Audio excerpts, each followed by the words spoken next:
Hi everyone. तो आज हम सुमित्रानंद पंत के बारे में पढ़ेंगे। तो जो उनका जन्म हुआ था 20 मई 1900 कौसानी बागेश्वर में हुआ था, ठीक है। और इनका निधन हुआ था 28 दिसंबर 1977 में। सुमित्रानंद पंत के जो बचपन का नाम था वो था गुसाई दत्त, और उन्हें लोग गुस्सें या फिर सें के नाम से भी जाना जाता है, ठीक है। और उनके पिता थे गंगादत्त पंत। अब इनकी रचनाओं की बात करते हैं तो पहले आता है छायावादी काव्य।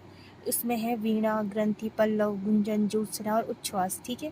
फिर है प्रगतिवादी काव्य। इसमें आता है युगांत, युगवाणी और ग्राम्य।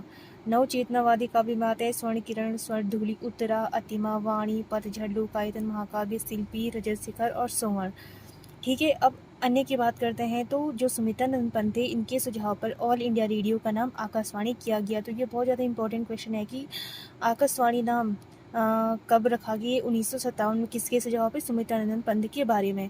कुंवर सुरेश सिंह के आग्रह पर उन्होंने वर्ष 1938 में रूपाब नामक प्रगतिशील पत्रिका का संपादन किया था, ठीक है। फिर सूर्यकांत त्रिपाठी निराला और महादेवी वर्मा के समकक्ष एक छायावादी कवि हैं। तो ये भी इम्पोर्टेंट है कि इनको किसके समकक्ष छायावादी कवि कहा जाता है? सूर्यकांत त्रिपाठी निराला और महादेवी वर्मा की, ठीक है। अब इन पुरस्कारों की बात करते हैं तो 1960 में कला और बूढ़ा चांद के लिए इनको साहित्य अकादमी पुरस्कार मिला था। फिर 1961 में पद्म भूषण मिला। 1964 में लोकायतन महाकाव्य के लिए सोवियत लैंड नेहरू पुरस्कार दिया गया। 1968 में चिदम्बरा के लिए हिंदी साहित्य का प्रथम ज्ञानपीठ पुरस्कार। तो ये बहुत ज़्यादा पूछा जाता है ये क्वेश्चन कि हिंदी साहित्य का प्रथम ज्ञानपीठ पुरस्कार किसे दिया गया?